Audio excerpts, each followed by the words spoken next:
nessa noite, ouvindo a melodia dessa canção, você pode também entregar e decidir que o teu futuro está nas mãos do Senhor e que Deus dirigirá isso conforme o seu querer, conforme a sua vontade. Vamos cantar o hino 377. Hino 377. Se você quiser colocar-se em pé, ao falar antes de cantarmos, as lembranças, quando a gente está aqui em cima, elas são inevitáveis. Eu lembro que em um dos congressos, quando eu ainda era aluno aqui no Maranata, a Sueli participou. E a Sueli, naquela ocasião, a irmã dela, Dirce, já era aluna aqui. A Sueli falou assim: Maranata é o último lugar para onde eu venho, ou para onde eu iria, né? Só dá uma cenadinha aí, Sueli, né? Aí quando ela disse isso, nós estávamos numa roda de jovens ali fora. Eu disse para ela: bem-vinda para o próximo semestre, né? E Deus trouxe a Sueli, preparou, levou para a obra. Lá ela conheceu esse irmão que está do lado dela, e ambos servem ao Senhor lá no Mato Grosso, junto com o Gunter, né? Que é isso mesmo, junto com o Gunter, que é um ex-aluno lá do Peniel, também fundado pelo pastor Paulo Gaire. E é muito gostoso a gente perceber como a obra de Deus ela vai se costurando através de vasos de barro. Louvado seja o nome do Senhor. E o hino que vamos cantar diz isso: não sei porquê de Deus do amor a mim se revelou, por que razão o Salvador na cruz se entregou. É uma pergunta que o autor diz: nós não sabemos, mas ele tem a resposta. E eu creio que a resposta dele está fundamentada nas palavras de Paulo: eu sei em quem eu tenho crido, e eu estou bem certo que é poderoso para guardar o meu tesouro ou o meu depósito até aquele dia. Você sabe isso também, meu irmão? Então louve ao Senhor com muita alegria e com muito dinamismo nesse momento.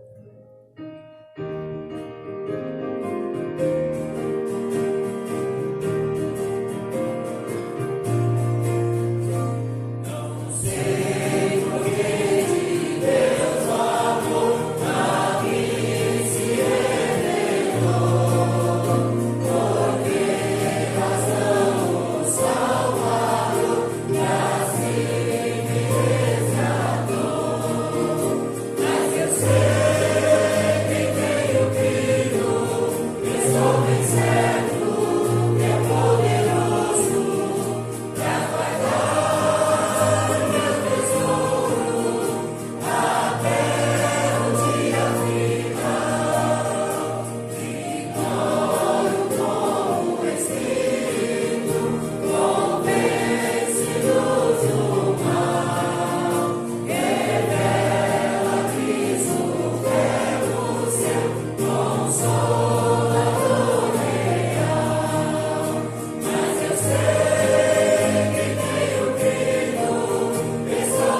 favor, em João, capítulo 8,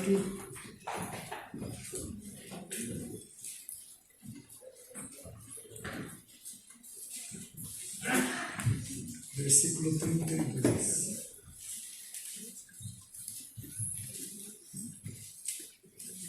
Se o irmão pudesse me trazer um copo e um lencinho de papel, por favor, eu agradeceria. Por favor. Tá? João 8, versículo 32. As Escrituras dizem assim.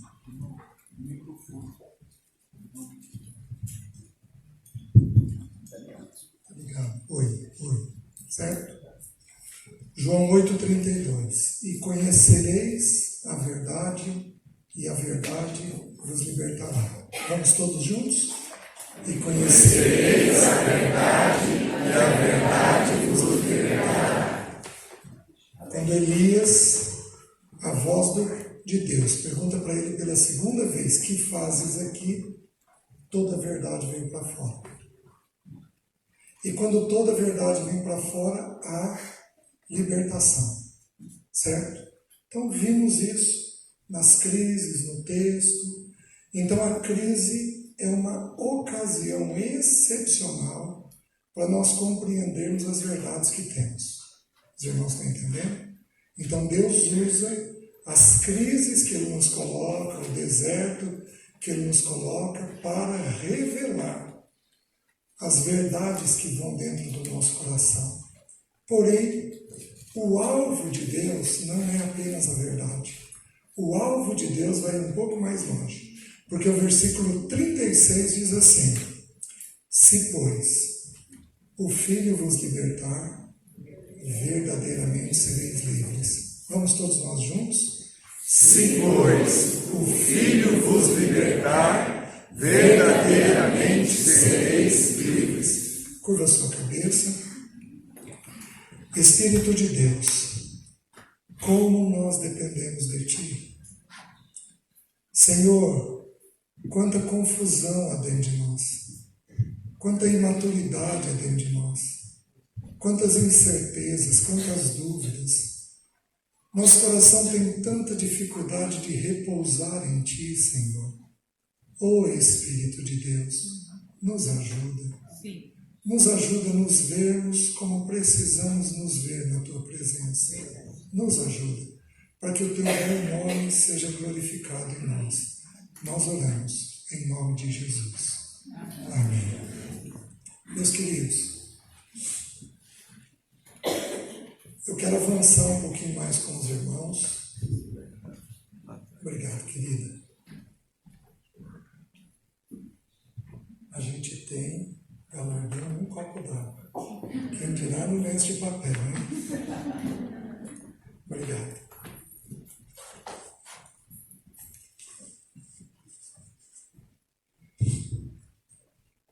No avanço da carreira cristã, o grande alvo de Deus é que nós nos vejamos filhos. Preste atenção. Se, pois, o Filho. Por que o Espírito Santo de Deus não disse: se, pois, Jesus vos libertar, verdadeiramente sereis livres? Seria coerente. Por que ele não falou: se, pois, o Cristo vos libertar, verdadeiramente sereis livres? Por que aprove ao Espírito Santo de Deus dizer: se, pois, o Filho vos libertar, verdadeiramente sereis livres? Por quê? Porque quando nos vemos na condição de filhos, somos totalmente livres. Todas as lutas, todos os medos, todas as crises, todas as lutas internas que temos, todas as divisões, os partidos que a gente cria, as opiniões e as bandeiras que a gente levanta, é porque nós não nos vemos filhos. Porque se nos víssemos filhos, encontraríamos pleno descanso e plena libertação. Então aprove ao Espírito Santo de Deus, de um jeito único e maravilhoso, pegar um tema tão complexo na vida, como é a libertação da gente, pegar uma situação tão complexa e produzir uma libertação única. Se veja como filho. Por que Jesus conseguia viver de forma repousada nesta vida? Porque ele se via como eu e o Pai somos um. Eu nele, ele em mim. Eu sou dele, ele é meu. Meu Pai sabe tudo o que está fazendo. No Getsemane, que foi o momento mais agonizante da vida do nosso Senhor, o que ele fez? Pai. Na cruz, outro momento agonizante, o que ele faz? Pai, perdoa-lhes.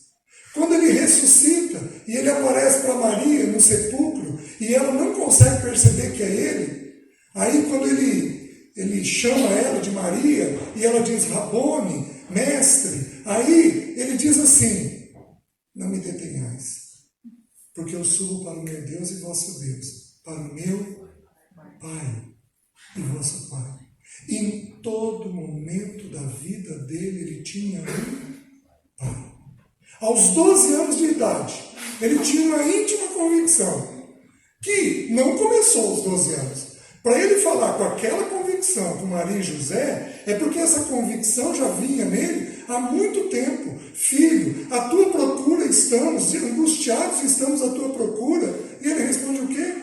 Vocês não sabiam que me convinha estar na casa de meu Pai. Ele tem a noção do Pai. Preste atenção. Teu pai e tua mãe são temporários. São passageiros. São importantes, eles erram, vão ter virtudes, vão ter defeitos, vão deixar marcas, vão deixar coisas boas, porém, a finalidade da nossa carreira cristã é aprender a enxergar o Pai Celeste.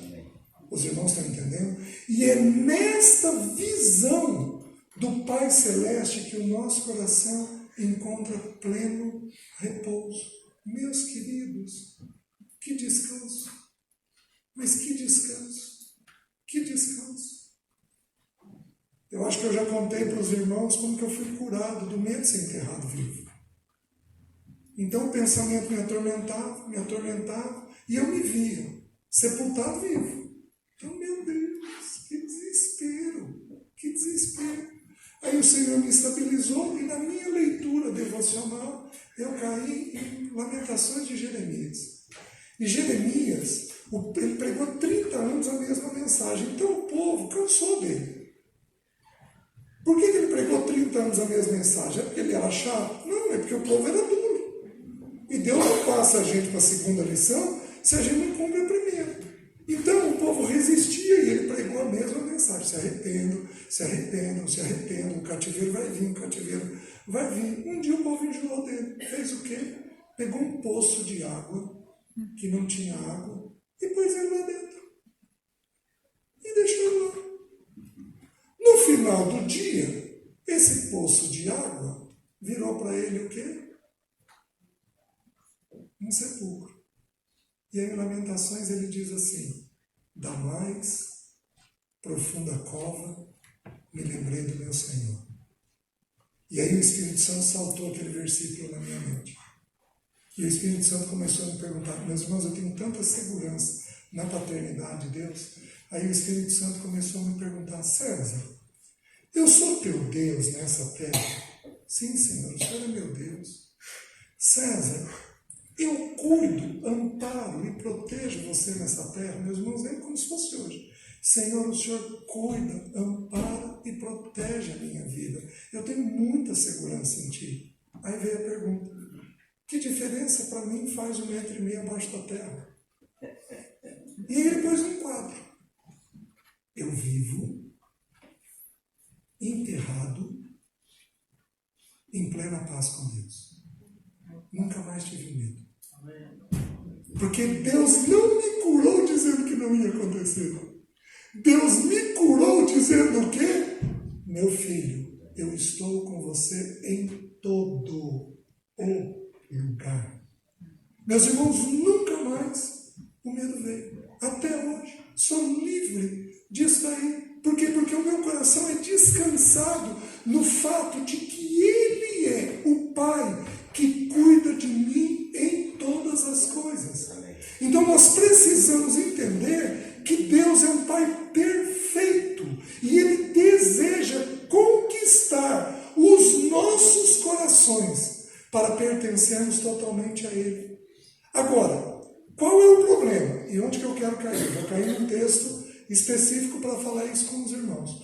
Como eu expliquei para os irmãos hoje de manhã, o Senhor, Deus Pai, Ele tem 3 instrumentos para edificar a nossa vida: a palavra, o Espírito e a dor. Eu vou falar muito rapidamente da palavra e do Espírito, porque os irmãos já são ensinados sobre isso, mas o nosso problema é lidarmos com a dor. Porque um bom pai faz o filho sofrer? Faz. Um bom pai tem que produzir dor. Senão ele não cresce. A primeira dor que uma criança tem é que ele fica no berço e a mãe vai para a cozinha. E ela começa a ficar distante. A mãe deixou de atender a criança? Não. A mãe está com o ouvido pronto na criança? Tá. A mãe vai lá de vez em quando ver? Vai. A criança sabe disso? Não. Mas a dor da distância. Meus queridos, é inconcebível na mente nossa que um Deus de amor faça o seu filho sofrer. E nós precisamos nos libertar deste engano.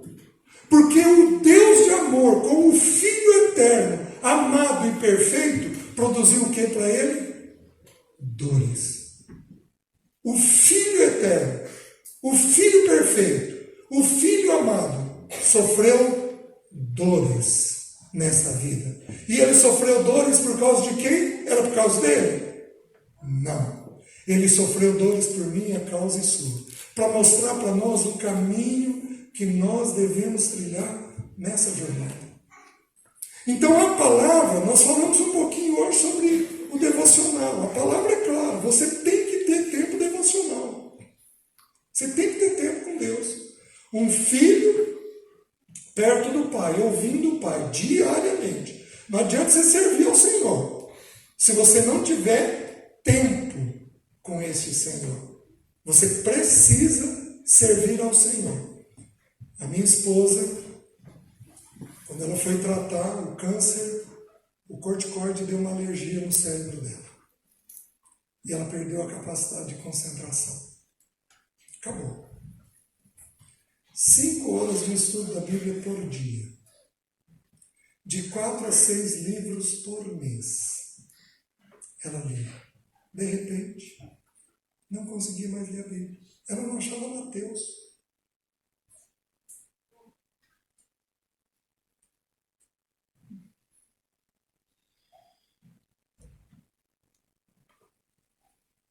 Como é que Deus faz isso? Ele faz porque Ele é amor. E Ele me concedeu o privilégio de ler a Bíblia para ela. Amém. E nós passamos meses lendo a Bíblia juntos, porque ela não conseguia ler. Nos quase 3 anos de doença, ela leu 2 livros. No dia que eu estava viajando com ela, eu viajava com ela, ela relaxava. E aí ela conseguia concentrar um pouquinho mais. Se eu não estava com ela, ela ficava com aquele efeito do corticoide dentro do cérebro dela. A concentração dela não voltava. Queridos, Deus é amor. Não importa o que Ele faça, Ele é um Pai perfeito, Ele tira coisa boa das tragédias. Então nós precisamos renovar a nossa mente de que não é concebível imaginar que um Pai de amor, que um Deus de amor produza dores. Meus queridos, vida e morte é um decreto dele. Quem é que decapitou Paulo? Deus.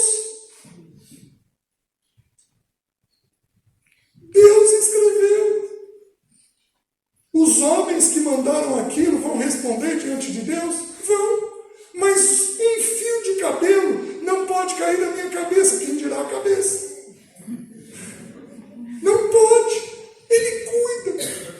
Ele cuida o tempo todo. Há amor nele o tempo todo, naquilo que ele faz. Nós precisamos compreender uma verdade muito simples. Com o advento do pecado em Gênesis, entrou na terra a morte. E com a morte entrou todo tipo de dor. É impossível viver esta existência humana, viver essa realidade humana, sem termos dores nessa vida. Por isso nós precisamos aprender a ver a boa mão do nosso Deus nas nossas dores, a compreender que Ele deseja me levar à compreensão de que eu sou um filho, e toda a dor que Ele está promovendo é para o meu bem, é para formar Cristo em mim. Este é o grande e eterno propósito dele sempre. Quando entendemos assim, meus irmãos, que descanso nós temos. Porque nós passamos a ver o Pai em todas as coisas.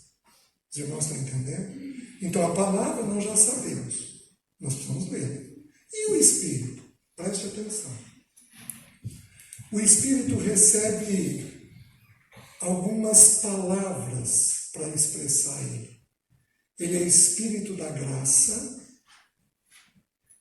mas ele também é Espírito da verdade. Então você precisa compreender, se você quiser ter uma vida cheia do Espírito, você precisa aprender a lidar com a verdade. Porque onde o Espírito Santo entra, ele entra estabelecendo a verdade. A verdade de quem Deus é, mas a verdade de quem você também é. A verdade do que você faz. Por isso que a nossa cura começa com confissão.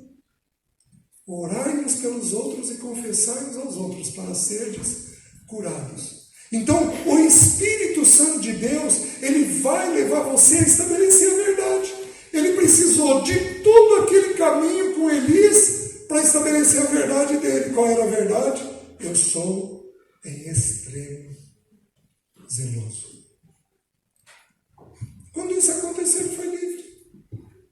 Porque estabeleceu-se a verdade dele.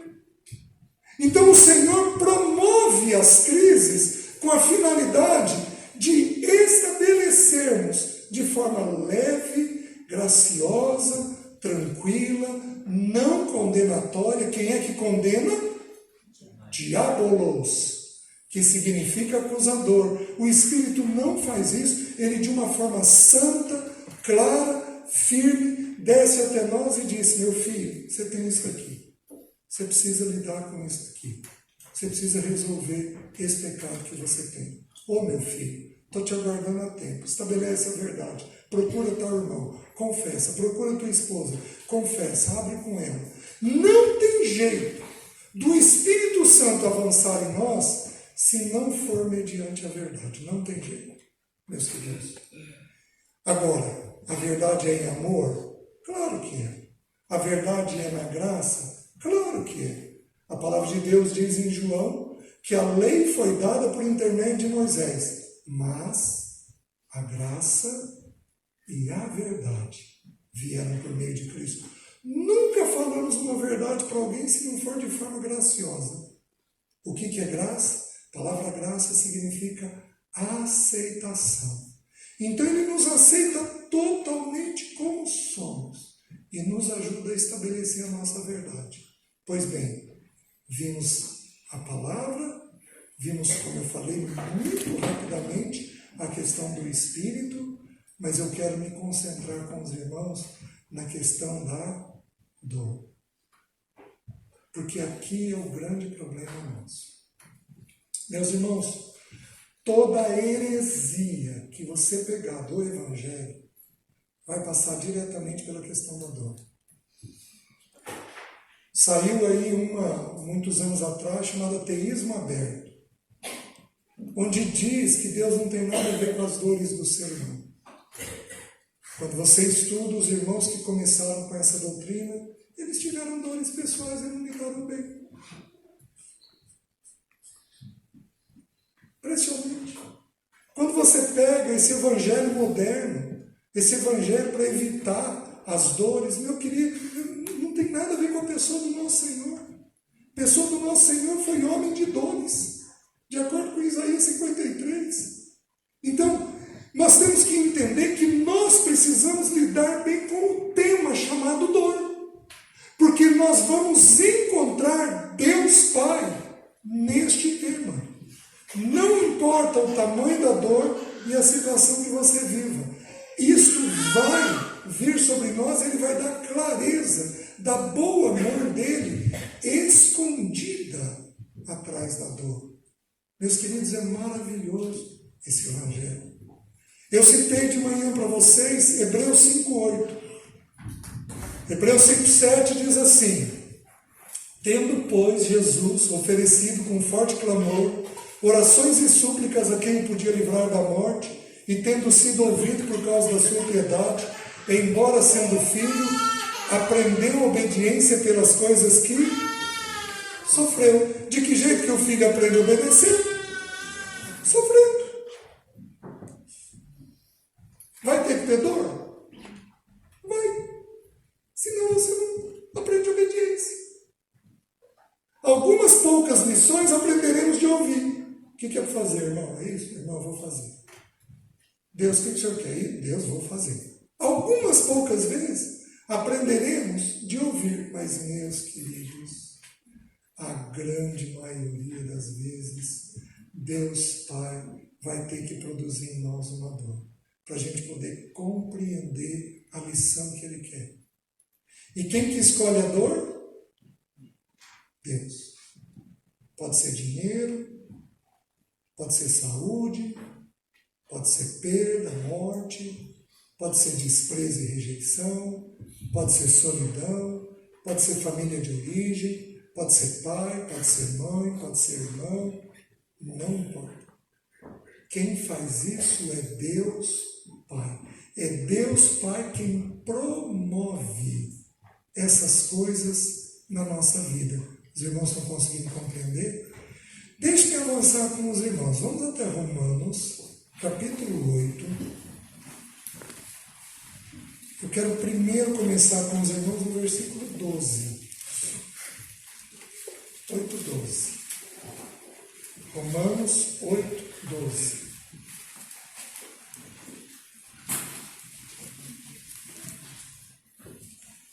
Diz assim: assim, pois, irmãos, somos devedores não à carne, como se constrangidos a viver segundo a carne. Porque se viverdes segundo a carne, caminhais para a morte, mas se pelo Espírito mortificardes os feitos do corpo, certamente vivereis. Pois todos os que são guiados pelo Espírito de Deus são filhos de Deus. Então, a primeira coisa que o pai faz com o seu filho, o pai ensina o filho a ouvir a sua voz. Nunca falta direção. Nunca falta direção. O pai toma o seu filho e leva ele a ouvir a sua voz. Porque isso é necessário na condução. É tão interessante, a mãe, quando está gestando, na 17ª semana, o feto discerne os sons graves. Quem que tem voz grave? Por que o feto aprende a discernir a voz do pai? Meus queridos, porque o homem no casamento representa a figura de quem? De Deus Pai. Quando ela nasce, ela leva 4 meses para discernir os borrões, mas ela leva 1 mês para discernir as vozes. Por que a voz vem antes da visão? Porque a fé vem pelo... É o primeiro sentido e o último a ser perdido. Quantas pessoas em UTI estão ouvindo? Quantas pessoas em UTI ouvem a voz? Vocês estão entendendo? Por quê? Porque Deus usa isso. Quantas pessoas foram salvas em coma? Quantas pessoas? Porque o Espírito faz o quê? Mantém o entendimento, mantém a audição. Então o Senhor deseja guiar os seus filhos.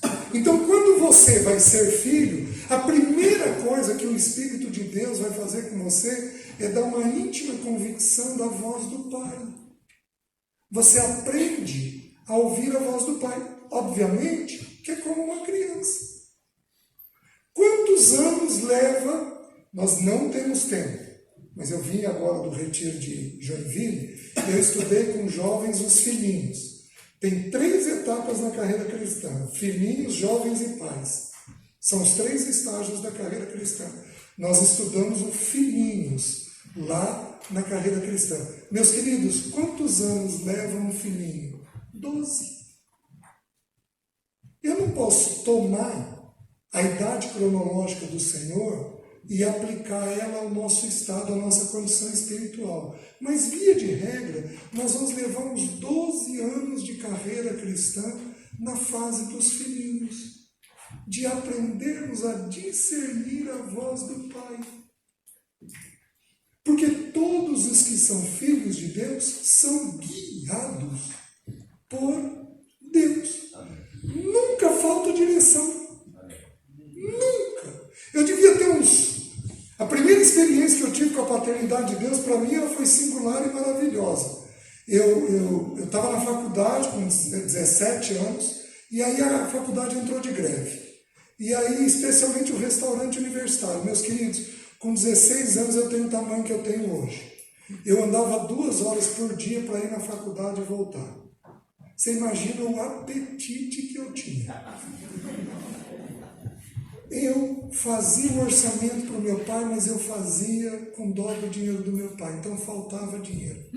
A Alessi cansou de mandar comida para mim de Maringá para Curitiba, para eu ter o que comer. Meus pais nunca souberam. Quando eles ficaram sabendo, meu pai ficou extremamente bravo comigo, com razão. Filho, como é que você faz isso? Eu sei que o restaurante voltou e eu fui para bater firme. E eu acho que o pessoal não conseguiu o que queria na greve. Então eles serviram tão pouco, naquele primeiro dia, que eu sentei com a bandeja. Foi a primeira vez que eu fiz essa oração. Eu falei: Pai, que vontade de comer um pedaço de carne a mais. Meus queridos, a menina que estava do meu lado virou para mim, nunca vi ela. Virou para mim e falou assim: moça, eu não vou querer meu frango. Você quer?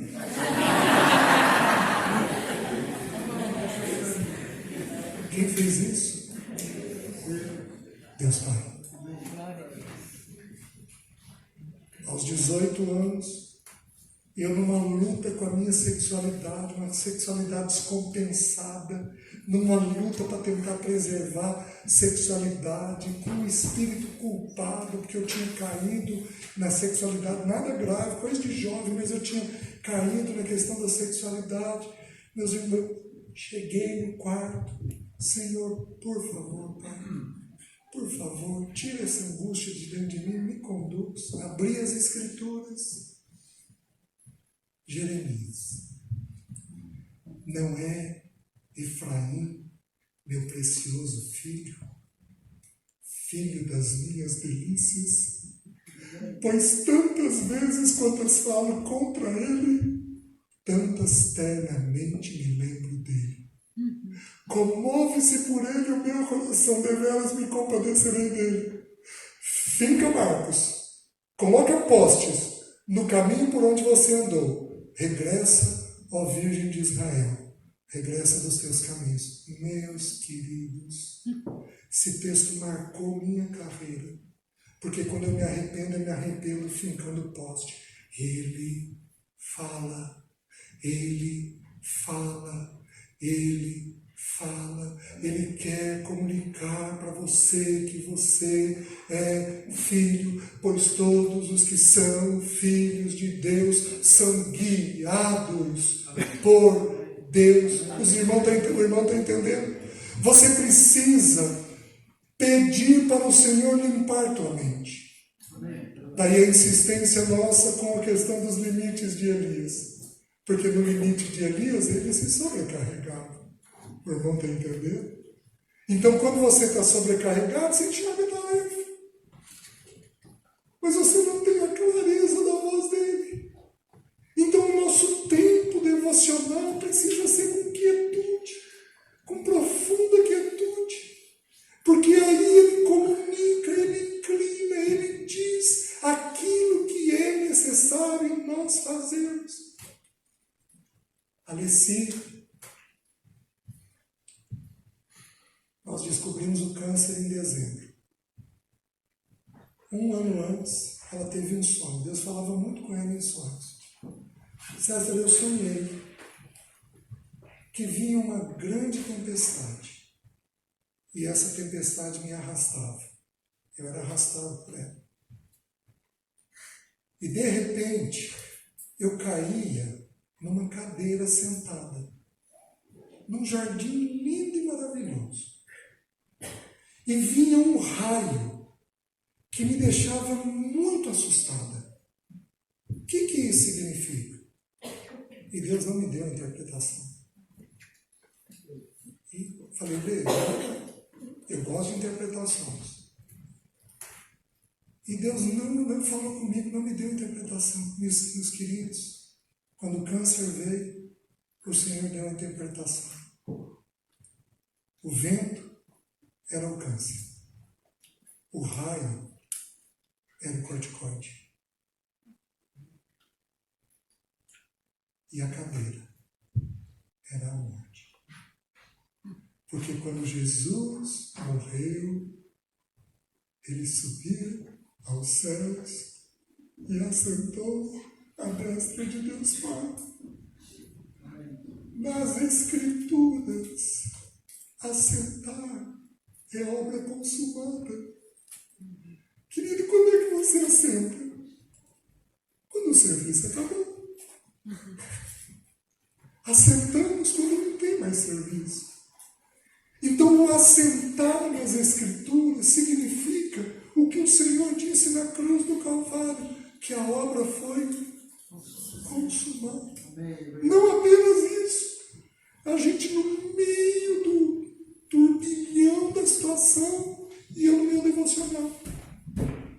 Aí a médica virou e falou, tem alguma coisa na tua medula. A medula é o tutano do osso. É onde o sangue é produzido. O sangue é produzido ali. Vamos investigar. E eu, lendo Jó. Então, colheu o material, foi para a biópsia. Lendo Jó, o que dizia em Jó? Por que eu estou dizendo tudo isso? Para vocês verem que Deus fala. Eu lendo em Jó, Jó diz assim.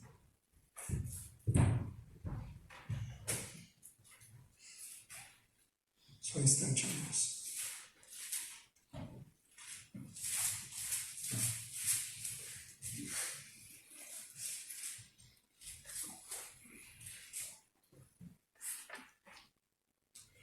Um morre em pleno vigor,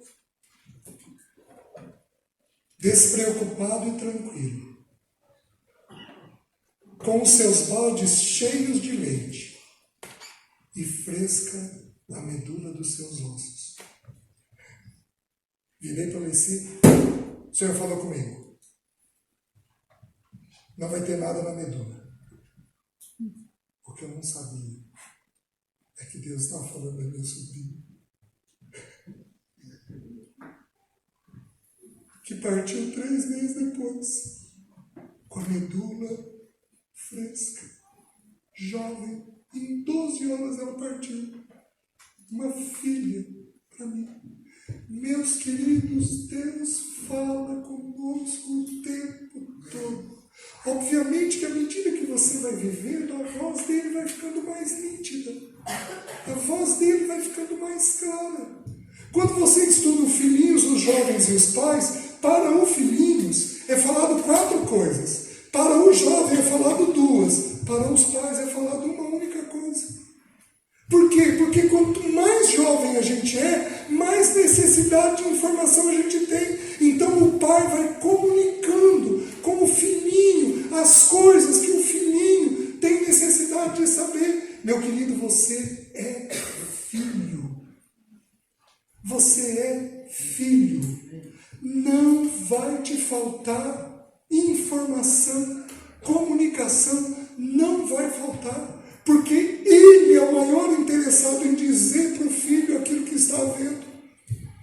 Por isso, meus queridos, especialmente os irmãos que servem muito, porque a casa de Deus é um poço sem fundo de trabalho. A gente tem gente o tempo todo. Meus irmãos, prestem atenção no que eu vou dizer. Se o diabo não te enrolar através de alguém, se o diabo não te enrolar através do pecado, o diabo vai tentar trazer alguém para você perder tempo. Ou como que temos que ter discernimento? Senhor, essa pessoa é para mim. Senhor, o Senhor está colocando esse encargo para mim. Senhor, é isso que é para ser feito. É dessa maneira que é para ser feito. Senhor, o Senhor está nisso daqui. Quando o diabo não acha mais espaço para te tentar pelo pecado, o diabo vai levantar gente para complicar a sua vida. Depois de um tempo, você está enrolado numa falação, numa difamação, numa calúnia, e aquilo rouba meses da sua vida. Os irmãos estão entendendo? Então, o Senhor, Ele tem isso. Lá em Romanos de novo, deixa eu avançar, para a gente não se perder. Aí ele diz assim, porque, versículo 15, porque não recebestes o espírito de escravidão para viverdes outra vez atemorizados, mas recebestes o espírito de adoção, baseados no qual clamamos, Abba, Pai. Nosso novo nascimento é para produzir em nós filiação. Não é para produzir medo. Teremos medo? Claro que teremos. Meus queridos, eu vim para a carreira cristã cheio de medo. Eu levei 15 anos da minha carreira cristã para poder... Não, 15 não. Isso foi de casamento. Eu levei muito mais. De casamento eu levei 17 anos para ter a moradia. E eu sofria muito. Por 15 anos, meu Deus, eu preciso. Um dia, numa esquina, Deus me visitou, andando. Numa esquina, Deus virou e falou assim, César, você é meu filho? Ô Senhor, o Senhor é meu pai.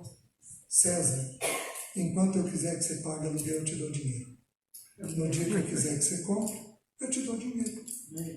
Meus queridos, repousei no Senhor. Nunca mais tive um problema. Depois de um ano, ele virou para mim, uma coisa, os irmãos vão estranhar. Pare de ofertar.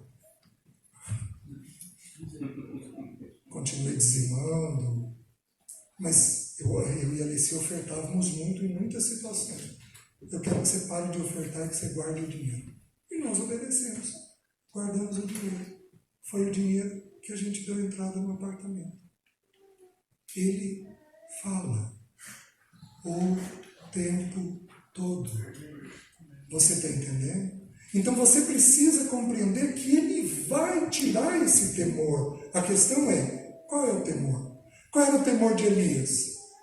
O povo distante. E ele tinha que ser zeloso para trazer o povo de volta. Mas a igreja é de quem? Israel pertencia ao Senhor, não a Elias. Elias era mais um dos remanescentes. Você está entendendo? Então o que o Espírito vai fazer? O Espírito vai levar você a entender quais são os seus medos. Amanhã de manhã, se o Senhor nos permitir, eu vou avançar sobre os afetos que nós temos que são complicados. Medo, irritação, ansiedade, angústia. Eu quero mostrar a base de cada um desses afetos, que todos eles têm um local. E, em geral, começa na nossa casa, na nossa família. Meus queridos, quando uma pessoa tem medo, você corrige isso trazendo a figura do pai. Você põe o pai perto, o medo dissipa, o medo passa. Você está entendendo? Tá, e quando não temos o pai? E quando não temos a mãe? Ele se coloca no lugar de tudo aquilo que ele tira. Vou falar uma outra frase. Guardem isso, que isso é importante. Tudo aquilo que Deus tira, ou que Deus não nos dá, Ele próprio se coloca no lugar. Oh, gente, que evangelho maravilhoso. Não tem o que Ele não tire, que Ele próprio não ocupe. Então, Ele tirou pai, tirou mãe, tirou esposa, tirou sobrinha, filha, tirou mãe, não importa o que Ele tira. Ele vem e Ele próprio se coloca no lugar, porque Ele é um Pai perfeito e de amor. Você está entendendo? Como precisamos aprender a orar? Abba, ô papai, ô paizinho. Quem aqui tem um bom pai? Levanta a mão. Ou que teve, né? Quem aqui não teve pai, não conviveu com o pai? Olha, nós temos algumas pessoas. E tem muitos de nós aqui que temos pais problemáticos. Que ao invés de cooperar, eles destroem. Você precisa entender que Deus se interpõe entre você e o teu pai. Porque Ele protege você naquilo que é necessário. Ninguém põe a mão em você. Ninguém põe a mão em você. Se Ele não permitir. Ninguém. Porque você é dele. Você é menina dos olhos dele. Que evangelho maravilhoso. Mas que evangelho maravilhoso, meus irmãos. E aí ele avança e ele diz assim: o próprio Espírito testifica com o nosso Espírito que somos filhos de Deus. Então o Espírito vai falar com o nosso Espírito o quê? Que você é filho. Só que a palavra filho aqui, existem, se não me engano, 3 ou 4 palavras para filho na Bíblia, mas 2 principais. Uma é teknon, no grego, que significa criancinha. Outra é huios, que significa filho adulto. Então a palavra usada aqui no grego é teknon, porque o próprio Espírito testifica com o nosso Espírito que somos criancinhas de Deus. Então você é o quê? Uma criancinha. E o que a gente faz com criancinha? Cuida. E aí avança. Diz assim: ora, se somos filhos, somos também herdeiros. Herdeiros de Deus e co-herdeiros com Cristo. Se com Ele sofremos, também com Ele seremos glorificados. Opa, nós temos um problema agora. Porque se somos criancinhas, somos herdeiros. Porque filho herda. Mas nós herdamos o quê? Ele coloca 2 coisas: sofrimento e glória. Você precisa compreender que não há nenhum sofrimento pelo qual você vai passar que não venha junto com glória. Oh, glória. O que é a palavra glória? A palavra glória significa honra. É uma palavra ampla que significa tudo aquilo que Deus é. Tudo aquilo que a gente encontra em Deus. Toda pessoa, a majestade, a glória, a beleza, a sublimidade do nosso Deus, tudo aquilo que Ele é, você precisa entender que você é herdeiro de Deus, herdeiro do Pai, mas você herdou o quê? Sofrimento e glória. Cadê o evangelho triunfalista? Não pode existir um texto desse. Então, por que do sofrimento? Porque é através das dores que nós aprendemos o quê? Obediência. Então, ele nos conduz à obediência através das dores. Mas não para aí. Então, você nunca pode dissociar dor da palavra glória.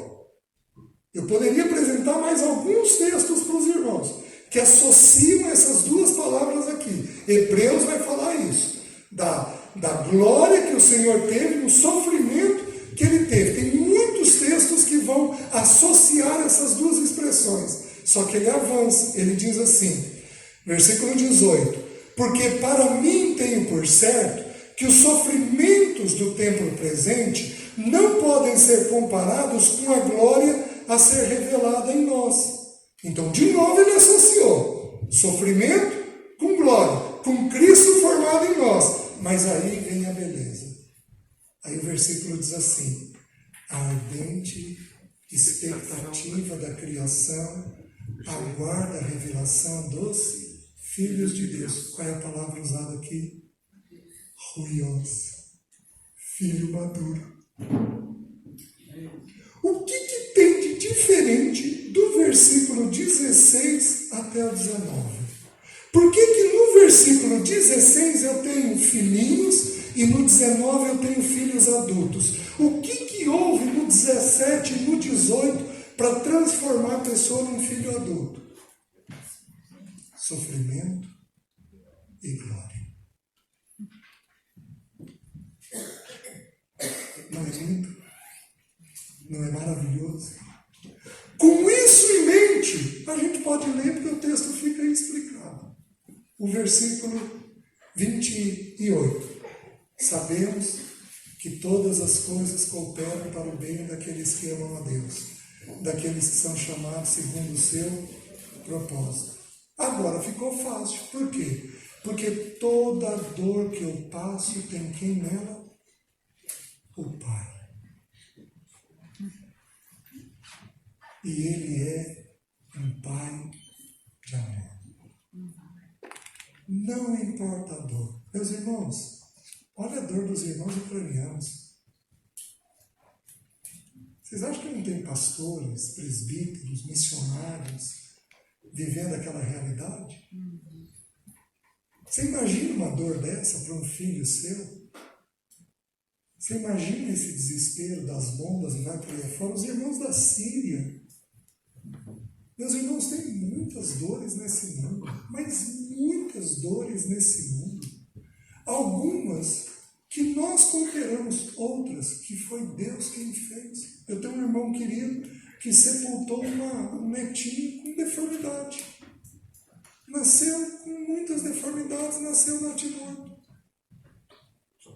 Eu vejo e ouço histórias de sofrimento das mais variadas. Eu tenho ouvido calejado para ouvir dor. Eu tenho um dia que tenho que virar para a minha secretária e falar: fecha a agenda que eu estou indo embora. Porque é sofrido ouvir. Mas nós não podemos deixar de ver que o Pai está atrás de toda a dor que nós passamos. Por isso ele diz com tanta convicção: sabemos que todas as coisas cooperam para o bem daqueles que amam a Deus, daqueles que são chamados segundo o seu propósito. Porquanto aos que de antemão chamou, também os predestinou para serem conformes à imagem do seu Filho. Outra coisa que você tem que entender. O ser humano, numa das leis de aprendizado, existem várias leis de aprendizado. Uma delas é que a gente aprende por repetição. Outra delas é que a gente aprende por imitação. Nós imitamos os outros. Nós precisamos de modelos para nós. Todos nós precisamos. Onde eu vejo a base bíblica disso? Paulo disse o quê? Sede meus imitadores, como eu sou de Cristo. Então, ele vai ter esse papel de dar para nós um modelo em muitas coisas que ele viveu. Mas, queridos, Deus foi tão gentil. Ele chamou o Filho lá na eternidade. Provérbios 8, desculpe. Chamou o Filho lá na eternidade.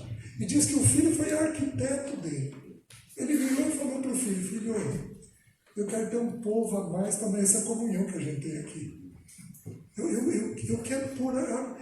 A gente tem tanta coisa boa que eu quero dividir isso com alguém. Vamos criar um ser humano? Vamos, pai. Mas, filho, eu vou precisar que você deixe de ser o unigênito. O único. E se torne o primogênito, o primeiro de muitos. Porque esse povo vai ser meio complicado. Eles vão precisar de um modelo. Eles vão precisar de alguém para imitar. Então, em toda dor, você tem que perguntar algo simples para Deus. Deus, qual é a minha verdade? E onde o Senhor quer formar Cristo em mim? Qual é a minha verdade? E onde o Senhor quer formar Cristo em mim? Então, Cristo se tornou um modelo para nós seguirmos. Meus queridos, eu estou chovendo no molhado, porque eu tenho certeza que os professores ensinam isso o tempo inteiro para os irmãos. Mas eu estou acrescentando um elemento. Lide bem com a dor. Porque o bendito Filho de Deus sofreu dores que nós também vamos passar. E aí ele avança e diz assim: porquanto aos que de antemão conheceram, já falei, e aos que, versículo 30, e aos que predestinou, a esses também chamou. E aos que chamou, a estes também justificou. E aos que justificou, a estes também. Sabemos que todas as coisas cooperam para o bem. E termina com o quê? Com glória. Com a vida de Cristo formada em nós. Qual é o elemento que Deus usa para te santificar? Qual é a dor que Ele traz?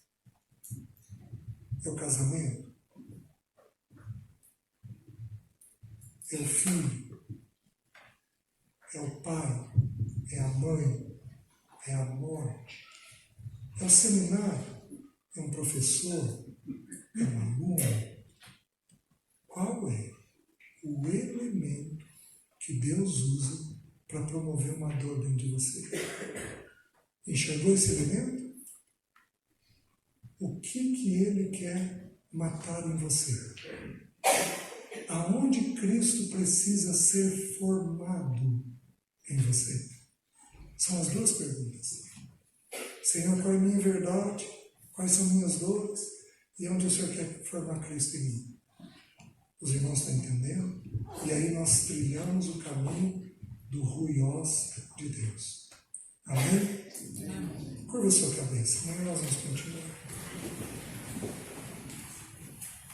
Deixa eu orar.